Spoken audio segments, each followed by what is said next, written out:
ایک بھائی نے سوال کیا ہے کہ کیا قبر میں عذاب نہیں ہوتا؟ ہم نے بخاری شریف کی حدیث کے متعلق سنا ہے کہ آقا کریم علیہ الصلوۃ والسلام نے فرمایا ہے عذاب قبر کی نفی ہے، اس کی کیا حقیقت ہے؟ دیکھیے پیارے بھائی، بخاری شریف کی جو حدیث ہے وہ باب الکسوف کے اندر ہے۔ سیدہ عمرہ رضی اللہ تعالیٰ عنہ و سیدہ عائشہ رضی اللہ تعالیٰ عنہ اسے روایت کرتی ہیں، ایک یہودیہ عورت سیدہ عائشہ رضی اللہ تعالیٰ عنہ کے پاس آئی اور سوال کیا۔ سوال کرنے کے بعد یہ دعا دی کہ اللہ آپ کو عذاب قبر سے اپنی پناہ میں رکھے۔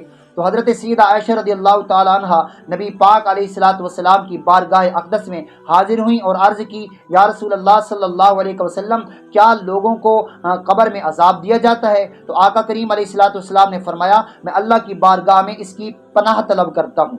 تو اس میں جو روایت ہے امام زہری کی، یہ موافقت ہے کہ نبی کریم صلی اللہ تعالی علیہ وآلہ وسلم کو پہلے علم نہیں دیا گیا تھا۔ تو اس سے زیادہ صریح امام احمد کی وہ حدیث ہے جو امام احمد نے امام بخاری کی شرط کے ساتھ سعید بن عمرو بن سعید امی سے روایت کی، از عائشہ صدیقہ رضی اللہ تعالیٰ عنہ، کہ آپ کے پاس ایک عورت یہودیہ تھی جو آپ کی خدمت کیا کرتی تھی۔ جب آپ ان کے ساتھ کوئی نیکی کرتی تو اس کے عوضے میں وہ یہودیہ یہ دعا دیتی کہ اللہ تبارک و تعالیٰ آپ کو عذاب قبر سے محفوظ رکھے۔ تو پھر سیدہ عائشہ رضی اللہ تعالیٰ عنہ نے نبی پاک علیہ الصلوۃ والسلام کی بارگاہ میں عرض کی، یا رسول اللہ صلی اللہ علیہ وسلم، کیا لوگوں کو قبر میں عذاب ہوتا ہے؟ تو آقا کریم علیہ الصلوۃ والسلام نے فرمایا، یہودی جھوٹ بولتے ہیں، قبر میں عذاب نہیں ہے، بس قیامت میں عذاب ہوگا۔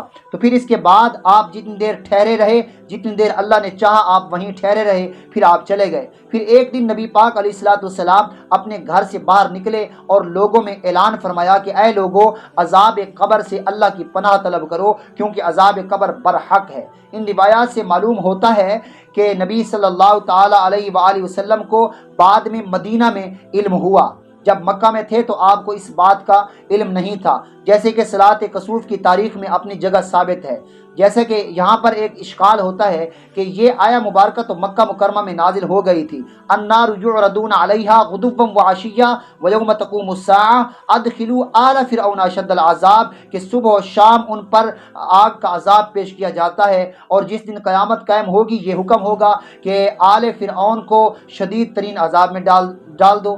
تو اس کا جواب یہ ہے کہ یہ آیا مبارکہ آل فرعون کے متعلق نازل ہوئی، اور جو ان کے ساتھ کفار لاحق تھے ان کے لیے یہ آیت نازل ہوئی۔ بس نبی کریم صلی اللہ تعالی علیہ وآلہ وسلم نے جس عذاب قبر کا اعتراض کیا، یعنی نفی کی، وہ موحدین کا عذاب قبر ہے۔ تو جب آقا علیہ الصلوۃ والسلام کو وحی کے ذریعے جو ہے علم دے دیا گیا، تو پھر آقا علیہ الصلوۃ والسلام کو وثوق ہو گیا کہ عذاب قبر موحدین کو بھی ہوگا۔ پھر آپ صلی اللہ تعالی علیہ وآلہ وسلم نے اپنی امت میں مبالغے کے ساتھ لوگوں کو تعلیم دی اور ان کو جو ہے اس کا درس دیا اور رہنمائی کی۔